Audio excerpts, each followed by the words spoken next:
Pues entramos con la segunda hora y ya por tiempo entramos con Javier, que lo tenemos desde Chile. ¿Qué tal, Javier? ¿Cómo Hola, estás? hola Luis, gusto saludarte. Oye, tuvimos un cambio de hora acá en Chile y se me movió el horario, entonces disculpa por los minutos de atraso. No, no, a mí me ha extrañado, por eso te he llamado, digo. Sí, gracias por hacerlo. Sí, cambiamos de hora, entramos en el horario de verano la semana pasada, entonces ya ahora tenemos 5 horas de diferencia nomás con España. Ok, pero todo bien. Muy bien. Bueno, yo no sé aquí en España cuándo se cambia, pero bueno, ya te avisaré por si las Sí, moscas, yo creo porque que aquí... luego, cuando comience, creo yo, los primeros días de otoño en Europa, ¿sí? Sí. Ahí puede ser. Yo aquí una cosa que no entiendo, porque tenemos el horario de Alemania, cuando vivimos en España y tendríamos que tener el horario de Inglaterra, como mínimo. Sí, Igual. por el uso, ¿cierto? Claro, sí, aquí pasan cosas que son muy extrañas, pero bueno, ahí lo dejo. Te doy paso, Javier, para que no te tiempo. Ok, ok, Luis. El tema del que conversaremos hoy día, como lo dice el título, es el disolvente universal. Eh, es un tema interesante porque esta palabra, el disolvente universal, la encontramos en muchos textos de investigación ocultista, por una parte, de investigación filosófica, por otra. En la alquimia en particular, ya eso es lo que me voy a referir más específicamente, en la alquimia en particular, nos vamos a encontrar con que el llamado disolvente universal recibe un nombre que es muy peculiar, se le llama Alcahest, Alcahest con una H en el medio. Y esta palabra, Alcahest, ya yo creo que todos nos damos cuenta que al escucharla tiene un origen árabe por la fonética, digamos. Y efectivamente, eh, para comprenderlo mejor, cuando se concibe el concepto del disolvente universal o el Alcahest, que llegó por la vía de los templarios a Europa, justamente ellos recibieron esta información desde ese ángulo. Digamos, hay que recordar que ellos fueron iniciados por este grupo de sufíes, que eran un grupo musulmán con el cual los templarios tomaron contacto durante las cruzadas. Entonces, se produjo esta digamos, combinación de información en que los templarios recibieron información interesantísima, fueron iniciados en los principios del sufismo en aquellos años. Y dentro de estos conceptos, uno de los más, podríamos decir nosotros, importantes, todos son importantes, pero este es como fundamental para la comprensión de los principios alquímicos, está el Alcahest. Entonces, y le llaman disolvente universal, ya vamos a ver un poquito más adelante por qué es el nombre que se le da disolvente universal. Entonces, para recordar y explicar un poquito más en qué consiste esto del Alcahest, eh, los conceptos fundamentales alquímicos que parten, podríamos decir nosotros, la génesis del universo, por una parte, y luego la génesis del ser humano, que es la antropogénesis. Entonces, por un lado está la cosmogénesis, que es la génesis universal, y por otro lado está la antropogénesis, que es la génesis humana. Entonces, desde el punto de vista de la cosmogénesis, la, la alquimia explica que existe al comienzo, un solo gran principio, que es el gran principio que fundamenta todo lo demás. Y a ese gran principio, en la alquimia se le llama, digamos, los alquimistas lo traducen con un nombre relativamente simple, sencillo, que es el Dios innominado. Así, tal cual, el Dios innominado. Y se refieren al Dios innominado de la misma forma que los budistas Zen hablan del Tao. Si ustedes recuerdan, en el budismo Zen se menciona el Tao, y una de las cosas que explican con bastante claridad los budistas Zen es que del Tao no se puede hablar. El Tao es el Tao. Entonces, cualquier cosa que se diga del Tao necesariamente será inexacta. Respecto del innominado, en la alquimia sucede exactamente lo mismo, ¿ya? Son términos distintos, pero nos vamos dando cuenta que el fondo de la enseñanza es la misma. Pasen siglos, pasen épocas, haya culturas diferentes en distintos rincones de la Tierra, digamos. Entonces, existe entonces este innominado, este Dios innominado, causa sin causa, es otra forma de explicarlo también, en donde nuestras concepciones intelectuales concretas no tienen los elementos suficientes para entenderlo de mejor manera. Entonces se deja ahí, no se explica más por ese mismo hecho. Entonces explica la alquimia que el innominado crea a un Dios creador. O sea, está el innominado como el Dios innominado, digamos, no se puede decir más de eso. Y él a su vez crea a un Dios creador, que es el creador de los universos. Entonces, a este Dios creador, la alquimia le da el nombre de Alcahest. Alcahest. Entonces, sigue explicando la alquimia que al crear el Alcahest, que es la luz iniciática de muchas formas religiosas y culturas ancestrales, esta luz iniciática, que la alquimia le llama Alcahest, es el inicio de la creación, en definitiva. Y por lo tanto, el innominado, al crear al Alcahest, está creando los universos. Y por definición, el universo así creado, ¿no es cierto?, digámoslo así, se aparta del innominado y entra en lo que se conoce como el mundo de la dualidad, de la dualidad. Entonces tenemos, por una parte, la creación del Alcahest, que es la luz creadora, el Dios creador, y en paralelo, el innominado debe crear la contraparte del Alcahest, ¿no es cierto? Entonces la contraparte de la luz es la oscuridad. Y a la oscuridad, la alquimia le llama caos. Le da varios nombres, pero uno de los más conocidos, incluso que es utilizado en muchas formas religiosas también, es caos. Que yendo ahora a un detalle más específico respecto de qué estamos hablando, podemos decir nosotros que el caos, en la terminología alquímica, está formado por dos miasmas. Así lo explica la alquimia. Y estos dos miasmas, los alquimistas, por esta necesidad de esconder su enseñanza, porque dicho sea de paso, debemos recordar nosotros que los alquimistas, estamos hablando del siglo XII, siglo XIII, siglo XIV, siglo XV. Recuerden ustedes que era una época muy dura, muy difícil, dominada por el oscurantismo principalmente, y el oscurantismo religioso, que es más peligroso todavía. Los alquimistas entonces, para poderse desarrollar, tenían necesariamente que esconder esconder sus enseñanzas de una manera tal que no fuera mal usada, mal interpretada y ellos fueran castigados.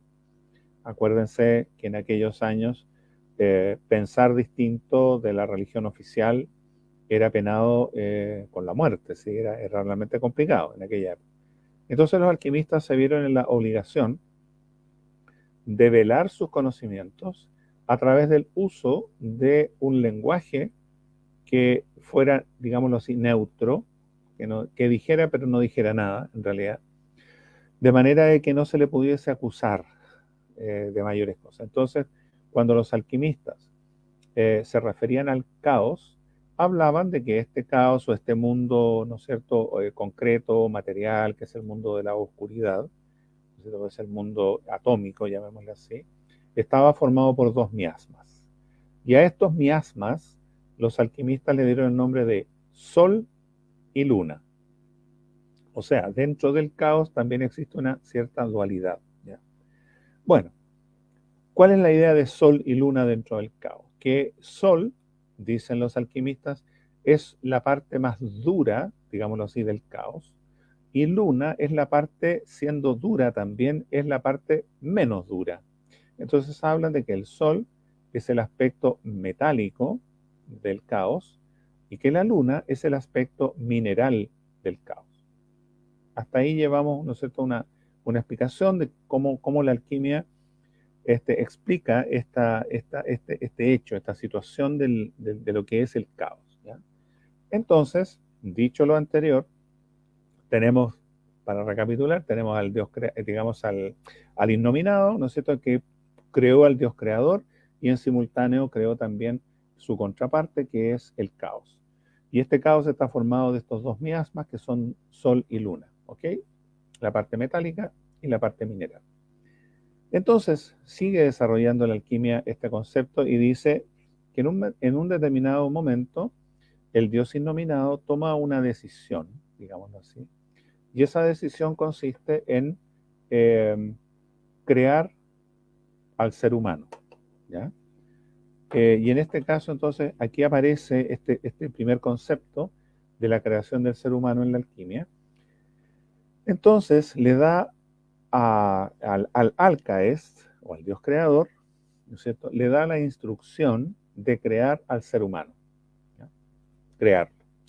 Y el Alcaest, como Dios perfecto que es, porque es de naturaleza divina, sin ninguna duda, el Dios creador, cumple tan bien su tarea, que le fue encomendada por el Dios innominado, que crea al primer Adán. Y este primer Adán es hecho y creado, por lo tanto, a imagen y semejanza del Alcaes o del Dios creador. Por lo tanto, lo crea perfecto. En definitiva, si lo llevamos ahora a nuestra realidad humana, nosotros, de acuerdo a lo que explica la alquimia, nosotros los seres humanos somos creación divina. Fuimos creados por el Alcaes. Y el Alcaes, Dios creador, nos creó perfectos a su imagen y semejanza. Esa frase yo creo que ustedes la deben recordar porque está en más de algún texto, deben haberlo leído en algún momento. Es creado entonces a la imagen y semejanza del Alcaes, por lo tanto lo crea perfecto. ¿Y qué sucede a continuación? Una vez realizada la tarea encomendada al Alcaes, existe entonces, pasa a tener existencia este Adán primero, y se le llama primero porque habrá un Adán segundo. Y entonces a este Adán primero, dándosele todas las cualidades y teniendo, porque no es, en realidad la palabra dándosele está equivocada, no se le dio, él es así. La naturaleza del Adán primero es perfecta. Tan perfecta es esa naturaleza que todo lo sabe, todo lo tiene, no tiene ninguna necesidad de nada, es perfecto. Es decir, en el Adán primero, en otras palabras, en nosotros, está todo completo. ¿Cuál es la situación, digamos, que sigue? Explica la alquimia también que dada esta perfección, digámoslo así, propia de este Adán primero, el Adán primero entonces no tenía necesidad de nada. Si lo pensamos, claro, no necesitaba moverse, no necesitaba procrearse, no necesitaba nada, era perfecto. No tenía necesidad de ir a ningún lugar porque estaba en todas partes. No tenía necesidad de aprender nada porque todo lo sabía. Pero había un detalle. Este Adán primero sabía, es decir, era sabio, pero no sabía que sabía. Parece un juego de palabras, pero no es un juego de palabras. Sabía, pero no sabía que sabía. ¿Qué significa esto en términos más concretos, digamos? Que siendo perfecto en su esencia y habiendo sido creado en perfección, este Adán primero carecía de la experiencia para poder actuar. Y esa experiencia era la que producía esta situación que comentamos recién, de saber, pero no saber que sabe. Entonces, podríamos decirlo en palabras más coloquiales, que estaba absolutamente, digamos, inerte este Adán primero, no se movía, no hacía nada, estaba ahí, no necesitaba nada. Y naturalmente el Dios innominado aparentemente no era eso lo que esperaba de esta creación. Entonces nuevamente instruye, todo esto es la doctrina alquímica por si acaso, no son inventos de Javier Acuña por si acaso. Entonces el Dios innominado instruye a el Alcaes para que solucione esta situación, esta compleja situación. Y el Alcaes, como Dios creador y perfecto que es también, actúa diligentemente y lo que hace entonces es que toma a este Adán primero, ¿no es cierto? Y lo parte en dos, de una manera gráfica de explicar que lo divide en sus dos polaridades. Porque este Adán primero, en su perfección, resumía dentro de sí mismo todo, todos los aspectos. Por tanto, era un ser andrógino, tenía dentro de sí el género femenino y el género masculino, estaba reunido en sí mismo, digamos así. Y por otro lado también se producía el hecho de que al separárseles en estos dos aspectos, quedan los dos aspectos incompletos, sin duda, porque le falta su contraparte. Pero bueno, es la solución que el Alcaes encuentra y que también es naturalmente aprobada, digámoslo así, por el innominado, y habiéndolos separado en su aspecto masculino y femenino, lanza a este Adán segundo, ahora, lo lanza hacia los abismos del caos. ¿Esto qué significa? Significa entonces que nosotros, que somos seres perfectos, fuimos lanzados a los abismos del caos. ¿Y cuál es la consecuencia? Y aquí es donde viene todo, podríamos decir nosotros que aquí, como que aquí en esta parte de la explicación, se puede entender lo que sucede con nosotros, con los seres humanos. ¿Qué ocurre con nosotros? Justamente, la principal consecuencia de la caída, y aquí es donde me detengo otro minuto para explicar que ser lanzados a los abismos del caos para vivir experiencia, ¿no es cierto? Porque eso era lo que le faltaba al Adán primero, al ser lanzados a los abismos del caos, se produce un efecto, que es que este ser perfecto, repito, que somos nosotros, al caer en los abismos del caos, se ve envuelto por el caos. Cuenta la alquimia entonces que este caos, ¿no es cierto?, al que es lanzado, está formado por estos dos miasmas, ¿no es cierto?, luna mineral y sol, que es, digamos, metálico. Entonces cae a los abismos del caos y se embadurna primero con luna, que está en la parte un poco más arriba, se embadurna con la luna, sigue cayendo dentro de los abismos del caos, y ahora entonces es el aspecto metálico o el aspecto sol el que envuelve a esta parte, digámoslo así, mineral de la que estábamos hablando recién. Entonces, ¿qué sucede en la práctica?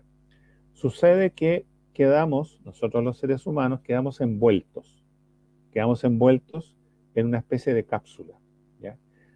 Y esta cápsula, formada, si ustedes me han seguido, ¿no es cierto?, formada por un núcleo, digámoslo así, lunar, que es mineral, y sellado por una capa externa metálica.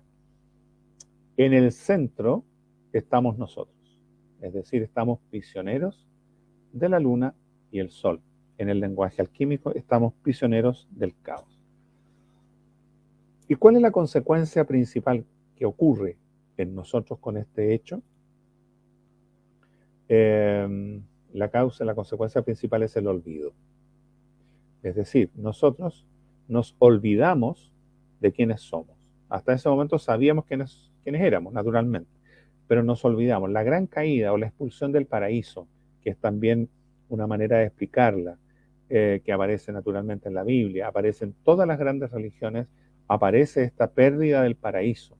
Esta pérdida del paraíso también nosotros la vemos en una serie de alegorías, como por ejemplo el caso digamos, cuando, por ejemplo, Ulises tiene que regresar a Ítaca, ¿no es cierto? Él vivía en Ítaca con su esposa, con su hijo, era el rey en Ítaca, y es enviado a la guerra de Troya, ¿se acuerdan? Y cuando termina la guerra de Troya, entonces él lo simboliza en definitiva, simboliza el caos, perdón, aquí tengo, ahí está, simboliza el caos. Y esta simbolizar el caos, en pocas palabras, eh, trae como consecuencia esta simbología, digamos, caótica, trae como consecuencia el olvido. Y este olvido es el olvido de nuestra propia naturaleza, es el olvido de nuestro auténtico ser. ¿Ya? Por lo tanto, en este escenario, digamos así descrito, eh, perdemos conciencia de quiénes somos realmente nosotros. Y al perder conciencia, nos identificamos, por tanto, con aquello que nos rodea, es decir, con el caos. En otras palabras, para hacer la línea, ¿no es cierto? Habiendo sido nosotros seres perfectos, somos lanzados al caos, caímos, ¿no es cierto? Somos expulsados del paraíso, ya lo dijimos, está expresado en varias alegorías, ¿verdad? Estábamos recién conversando que también está descrito en el caso de Ulises, cuando él es enviado, ¿no es cierto?, a pelear la guerra de Troya, que simboliza el caos, ¿no es cierto? Pero una vez que pelea la guerra de Troya, tiene que regresar. ¿A dónde? A Ítaca. Nosotros, si leemos digamos, la historia escrita por Homero, nos vamos a dar cuenta que cuando Ulises trata de regresar a Ítaca se encuentra con una enorme cantidad de dificultades y el viaje que él pensaba que se iba a realizar en pocos días, en pocas semanas, tarda años. Entonces, podemos decir nosotros que nosotros vivimos esa experiencia, nosotros somos Ulises en ese sentido. Somos lanzados al caos. Y ese caos entonces nos atrapa. Pero lo que nos atrapa principalmente, más que un atrapamiento, llamémoslo así, físico, es un atrape, digamos, mental y psicológico. Porque el olvido de nuestro origen es la causa de todas las dificultades humanas. Todo lo que ocurre con el ser humano, todos los problemas humanos, todas las angustias, dolores, guerras, pérdidas, etcétera, etcétera, que son tan comunes al ser humano, digamos, a nosotros como seres humanos, tienen su causa y su origen en esta caída. Podríamos decir así entonces que el Adán primero vivía en un mundo perfecto y luego cuando es lanzado a los abismos del caos, cae en la imperfección. Pero lo más importante de toda esta explicación es tener presente que nuestro aspecto íntimo, llamémosle así, nuestro aspecto fundamentalmente espiritual, es intocado. Es intocado, es decir, es perfecto. En el lenguaje alquímico, la esencia nuestra, la esencia del ser humano, que dijimos hace un rato atrás, fuimos creados a imagen y semejanza del Alcaes, le da el nombre de Mercurio. Nuevamente la utilización de un término que lo que pretende es velar el conocimiento. Entonces, nosotros los seres humanos, en esencia, somos Mercurio. En el lenguaje y la simbología alquímica, el Mercurio y el Alcaes son lo mismo. ¿Ya? Es decir, se usa la palabra Mercurio para diferenciar esa porción de Alcaes, llamémosle así, que está dentro nuestro, o más bien dicho, que somos nosotros. ¿Okay? Entonces se dice que nosotros los seres humanos somos mercurio coagulado.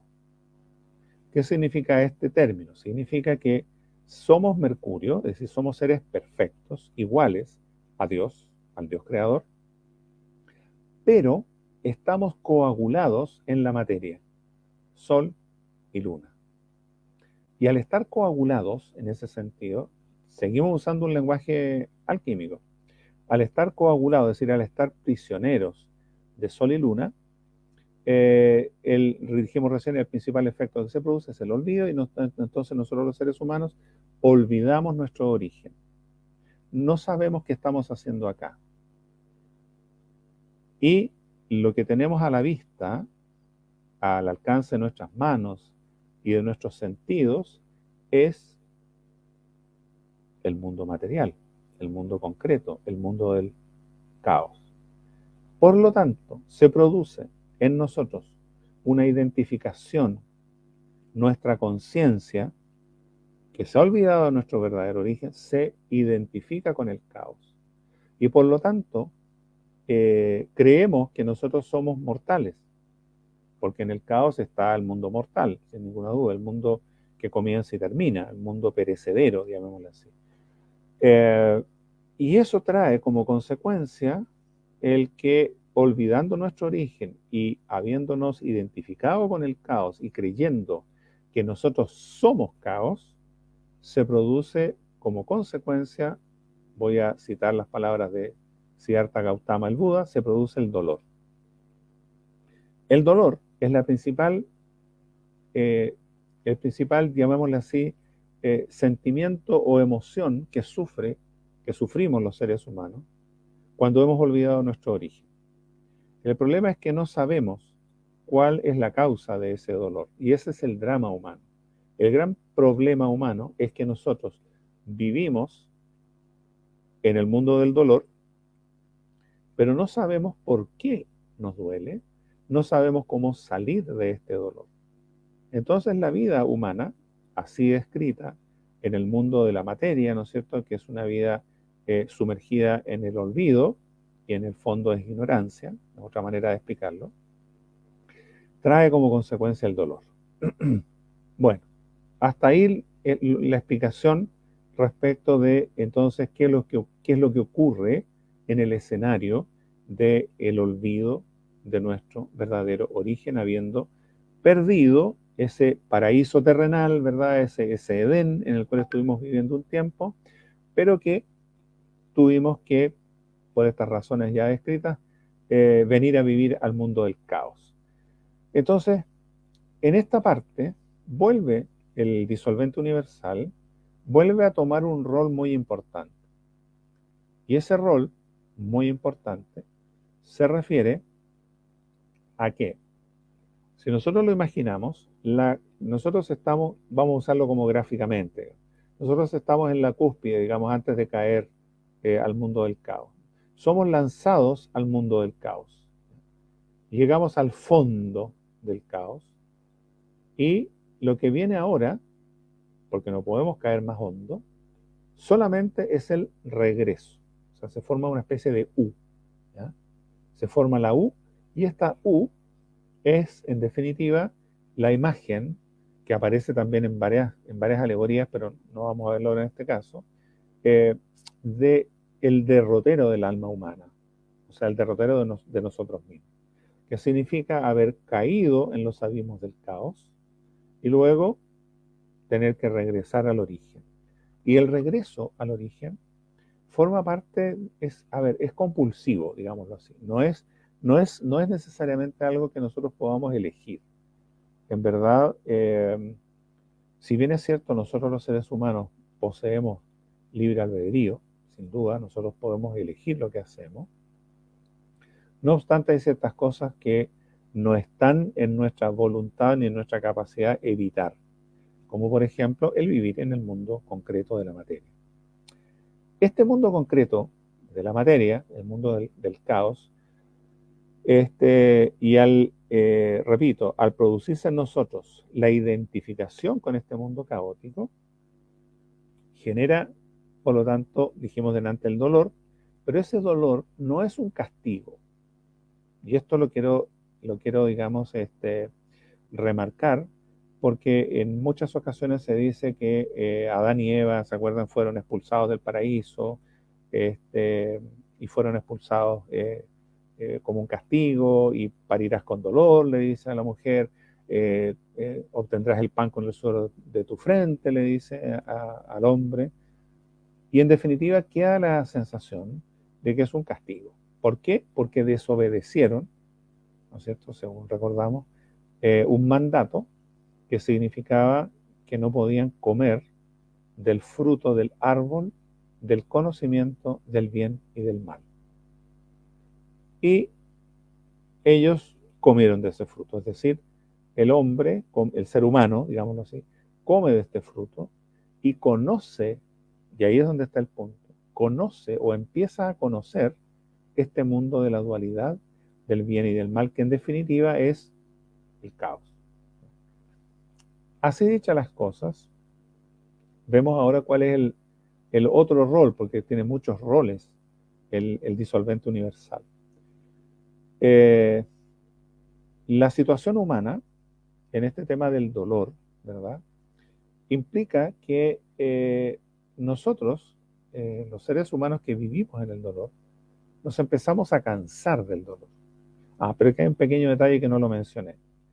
Esta explicación alquímica lleva implícito el concepto de la reencarnación. Esto es algo que ocurre, digamos, nosotros, cuando caemos al mundo del caos, ¿no es cierto? Adquirimos un cuerpo físico, ¿verdad? Con todas las características propias, qué sé yo. Este cuerpo físico responde a las leyes del mundo atómico, del mundo físico, y parte de esas leyes del mundo atómico, mundo físico, están en la llamada entropía, es decir, el envejecimiento, ¿ya? Si nosotros caemos en la situación de la enfermedad, la vejez y la muerte, que son las tres calamidades con las que se encontró el Buda. ¿Se acuerdan ustedes cuando hemos hablado de Siddhartha Gautama? Cuando él se encuentra sucesivamente con un enfermo, con un anciano y con un muerto. Y en ese momento él toma conciencia plena de que es inevitable ese destino para el ser humano. Entonces, por más que nos vaya bien en la vida, tengamos éxito acá, tengamos éxito allá, etcétera, etcétera, sabemos que la enfermedad no la vamos a poder evitar por mucho éxito que tengamos. La vejez tampoco la vamos a poder evitar. Y la muerte es la consecuencia natural de las dos anteriores. Y eso produce en el ser humano un efecto angustiante.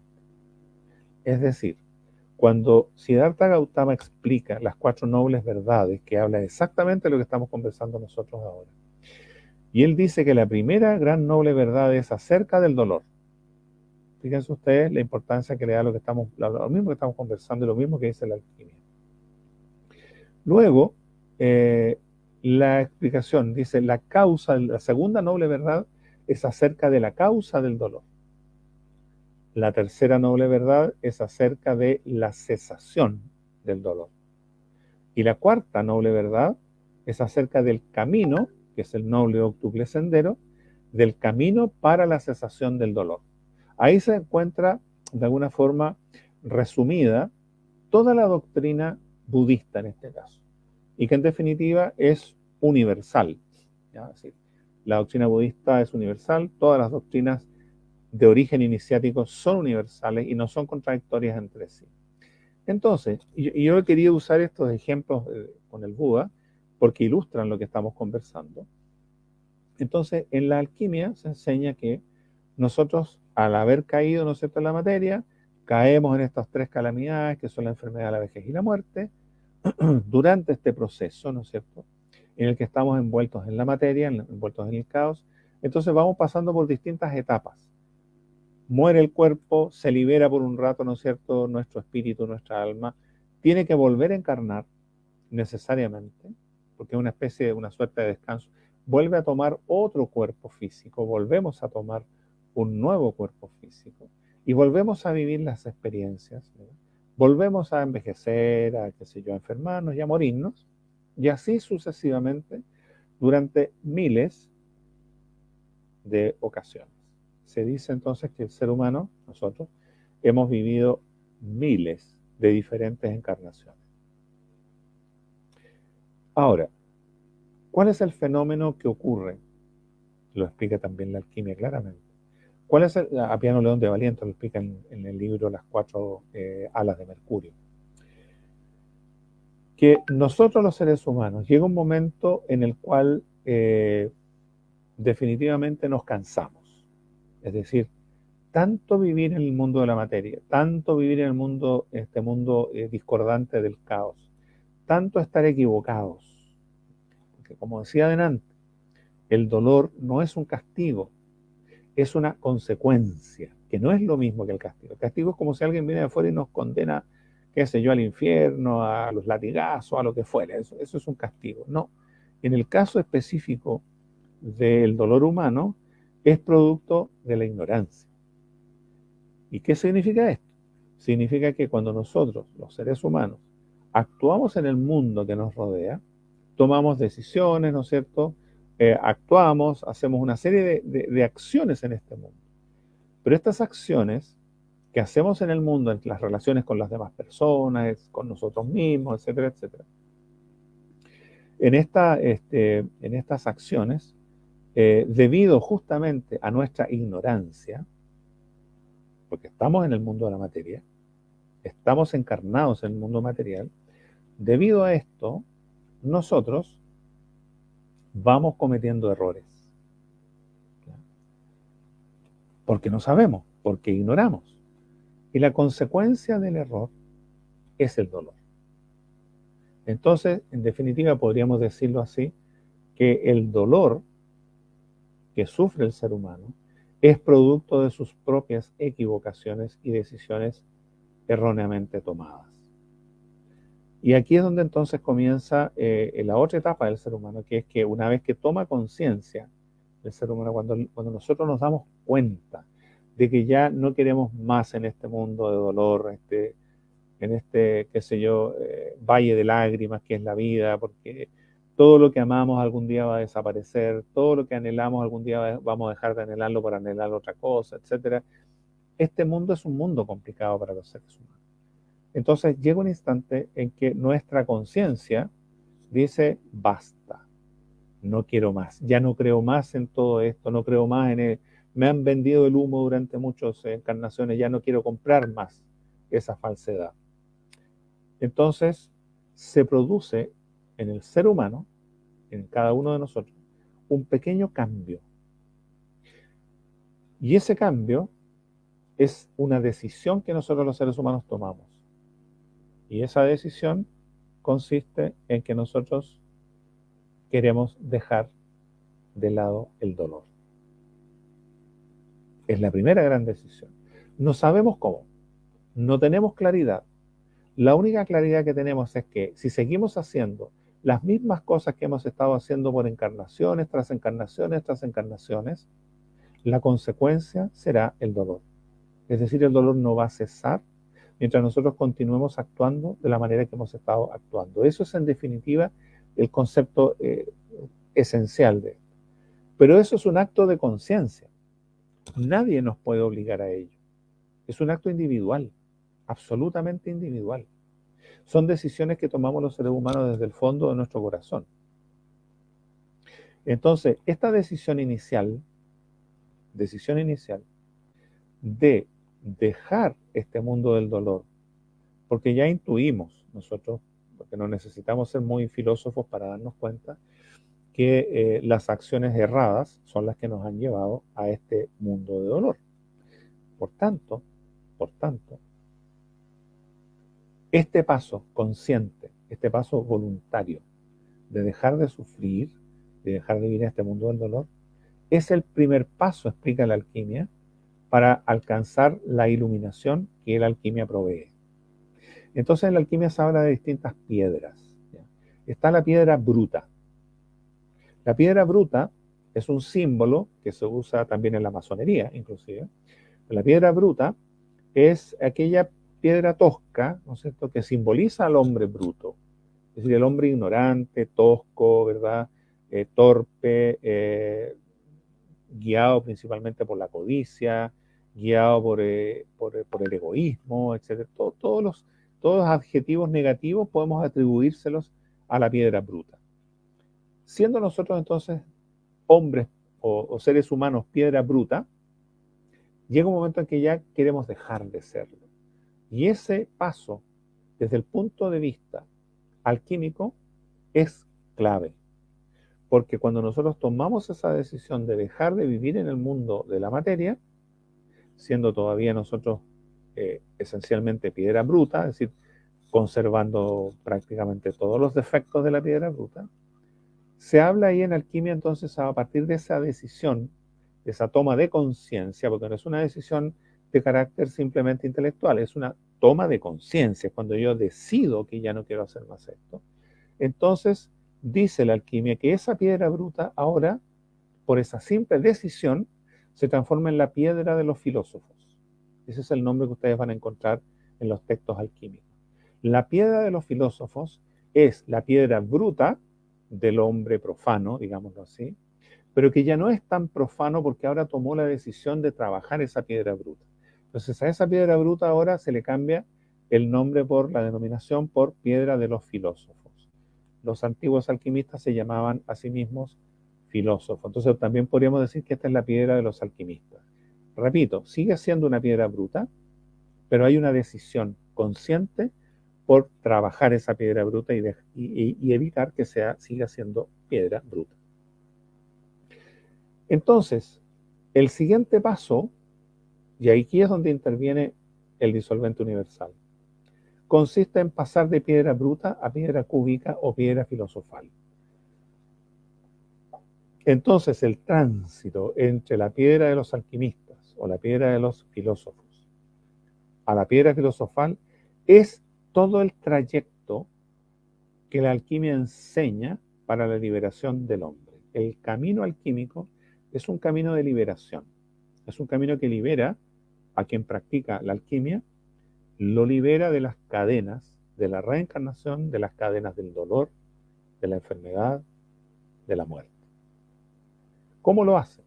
Explica entonces la alquimia que este alcaes, que es, repito, para que recordemos, la luz divina, en el fondo es la luz iniciática, que es la que creó todo este universo concreto también, o sea, está dentro de este universo concreto, participa de él, entonces baña a este mundo, el alcaes, lo baña en lo que se conoce como una lluvia áurica, nuevamente es una terminología alquímica.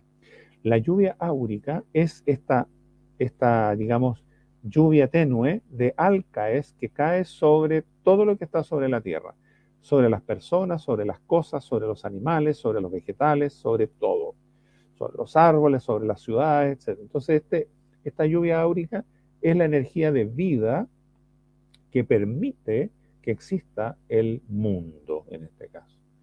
Entonces, aquí es donde da un paso más adelante la alquimia y explica que esa lluvia áurica es el alcaes, o sea, es el disolvente universal muy atenuado, por eso le llaman lluvia áurica. Entonces, el paso siguiente que viene es que el ser humano, a través de la instrucción alquímica, que ahí viene entonces todo lo que es la iniciación alquímica, ¿verdad? Que es la que entregaron también los templarios cuando trajeron este conocimiento de Oriente hacia el mundo occidental, consiste en, digámoslo en palabras muy breves y simples, en que nosotros, habiendo tomado la decisión de dar un paso más adelante en nuestra evolución, llamamos al alcaest, lo llamamos, este es un llamado del llamar y se os dará y se os abrirá, llamad y se os abrirá, llamamos al alcaest, y este alcaest, que para el resto del mundo que nos rodea cae en la forma de lluvia áurica, hacia el que lo está llamando va a caer de manera concentrada. Es decir, es como, por decirlo alegóricamente, es como si quien pone una lupa, ¿no es cierto?, muy grande para tomar la luz del sol y concentrar la luz del sol en un punto. Bueno, el trabajo alquímico es una suerte de lupa, llamémosla así, simbólicamente hablando, que nos permite concentrar la energía del alcaes en nosotros. ¿Y cuál es el efecto que va a tener este alcaes o disolvente universal en nosotros? Que justamente va a disolver sol y luna. Lo va a disolver. Y por lo tanto, al disolverlo, el efecto que se va a producir es que nosotros, como seres espirituales que somos, que en este momento, en el lenguaje alquímico, somos mercurio coagulado, ese mercurio coagulado podrá salir de la prisión en la que se encuentra, por efecto del disolvente universal. El disolvente universal entonces, actuando de esta forma, disuelve sol y luna y permite entonces que emerja libre mercurio coagulado que somos nosotros. Esa es la liberación del hombre dicho en términos absolutamente simbólicos, que yo me imagino que ustedes lo están entendiendo así, obviamente, no son literales en absoluto, son todos simbólicos, pero es la explicación fundamental. Y de ahí la importancia que tiene el disolvente universal o el alcaest en el trabajo alquímico. Entonces, volviendo nuevamente a recapitular, este disolvente universal o alcaest es el Dios creador que se expresa en el mundo concreto, pero se expresa para nosotros, cuando lo llamamos, se expresa cuando nosotros voluntariamente lo pedimos. Si no, recordemos, cae como lluvia áurica, que es un alcaes, llamémoslo así, diluido, que permite la vida, ¿no es cierto?, que permite las cosas, pero que no tiene una acción más profunda que eso. Entonces aquí cobra importancia radical la conciencia del ser humano, la conciencia en este caso del alquimista, cuando él conscientemente quiere superar este mundo que le rodea y que le produce todos estos dolores y dificultades. Pero tiene que ser necesariamente un acto consciente, un acto en el cual, ¿no es cierto?, intervenga su propia voluntad, porque este mercurio que se libera somos nosotros en esencia. Entonces, si lo miramos desde este enfoque, el hombre, ¿no es cierto?, que busca, llama, el buscador, el alquimista ahora, llama al alcaest de una forma tal que este alcaest viene hacia él porque lo está llamando, porque es muy importante esa parte. Este alcaest entonces comienza a disolver el caos que nos envuelve, y a medida que lo disuelve va emergiendo ese prisionero que es el mercurio coagulado. Y una vez entonces que se logra sacar todo lo ajeno al mercurio coagulado, se logra sacar sol y luna para que dejen libre el mercurio coagulado, perdón, este mercurio coagulado entonces podrá expresarse plenamente de acuerdo a su propia naturaleza. Y eso es básicamente lo que quería conversarles hoy día respecto de este tema del disolvente universal, por el hecho de que efectivamente es el nombre que se le da a esta creación, digamos, ¿no? Y que en el fondo está ahí el secreto, digámoslo así, de la liberación de la humanidad, el secreto de la libertad humana, que la entrega la alquimia. Yo sé que la alquimia es un conocimiento que está bastante velado. Leer un libro de alquimia no es fácil, para nada, porque los alquimistas, ellos de propósito, la enseñanza alquímica la oscurecieron. La oscurecieron, digamos, no explicándola de manera clara por las razones que dijimos delante, de ellos tenían que preservar su integridad física también. Hoy por hoy esto se puede hablar de manera más explícita. De hecho, aquí vamos a tener una masterclass online el 23 de septiembre, la próxima semana, en directo. Van a ser, creo que son 3 horas, sí, son 3 horas, en las que vamos a explicar más de lo que hablamos hoy día con mayores detalles, para comprender mejor todo lo que es la simbología alquímica esencial. Es decir, la alquimia se expresa a través de símbolos, ¿no? Y ustedes aquí tienen nuestro Instagram, lo tienen aquí en la pantalla, ustedes pueden ver, ahí está Instagram y está Alquimia Tradicional. Ustedes por favor ingresen ahí, van a tener más información y también de las actividades que hacemos en Alquimia, que también está aparte de esta clase, de esta masterclass que tenemos el día 23 de la próxima semana. Está también un curso de alquimia muy completo, que son 10 clases, eso sí, que también impartimos, y ustedes ahí se pueden informar a través de estas páginas. Eso ha sido, mi querido Luis, el tema. Totalmente. Del gran disolvente universal. Menuda ponencia te has dado por aquí. Viva la alquimia mística, nos dicen. Sí, no, y tiene razón, porque hay otras alquimias, y obviamente no nos da el espacio para tocar ese tema. Hay otras formas de alquimia que no son místicas, sino que trabajan en otro ambiente, pero que también son muy válidas, ¿eh? Pero sí, la que a mí me apasiona y la que yo enseño es la alquimia mística, aquella que nos puede sacar de todo este atolladero en el que nos encontramos, sobre todo en esta época en la que el mundo está viviendo momentos muy, muy duros, muy difíciles, y que necesitamos los seres humanos encontrar respuestas. Hoy día yo creo que muchos de nosotros vivimos momentos un poquito angustiosos, ¿no? Y por supuesto que una explicación superior siempre es bienvenida porque nos ayuda a comprender qué estamos viviendo, ¿no? Pues aquí nos dice Reina, claro, la alquimia no tiene nada que ver con convertir piedras en oro, sino en el camino de aprendizaje para aprender a usar el poder secreto. Así, muy bien lo ha dicho Reina Lenina. Es cierto, así es. Así es, aun cuando, y es muy importante también recordarlo, ese alquimista que aprendió ese poder secreto también podía producir oro, pero no era su objetivo principal, era muy secundario, muy secundario. Claro. Muy bien, pues. Ok. Pues ha sido un placer, Javier, volverte a tener otra vez aquí con nosotros. Para mí, y reitero mis excusas por este atraso al iniciar, pero no va a volver a ocurrir. No pasa nada. Y si vuelve a ocurrir son cosas naturales, ¿sabes? Y yo con toda naturalidad he dicho, voy a buscar a mi amigo Javier, os dejo aquí un vídeo de estos de anuncios y ahora vengo. Y luego ya cuando me has dado, he salido yo y he dado la confirmación. No pasa nada. Bien. A ver si me va a pasar a mí también de aquí a unos días cuando vuelvan a cambiar aquí. Y lo mismo yo ni me dé cuenta y no os avise o os avise tarde. Porque puede pasar. A mí me avisa Iván.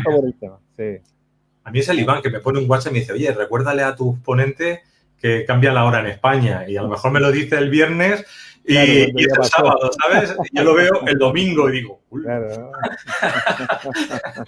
Bueno, tratemos de que no pase. Sí, nada, no, tranquilo. Bueno. Pues muchas gracias, Javier. Y nada, lo que decía Javier, os veo en este masterclass online, Simbología Alquímica Esencial, ¿vale? Que vamos a tener pues ya la semana que viene. Espero que os apuntéis porque me ha dicho el Iván que está la cosa floja y no, ahí hay que también dar un poquito porque si no, no podremos sostener un poco lo que estamos haciendo en Aulas Pandora, familia. Es verdad. Ahí está. Pues venga, hasta luego. Muy bien, pues. Que estés muy bien entonces, Luis. Un gusto saludarte y nos estamos encontrando pronto de nuevo. Hasta pronto, Javier. Muchas gracias. Hasta la próxima. Chao. Sí, chao. Hasta ahora.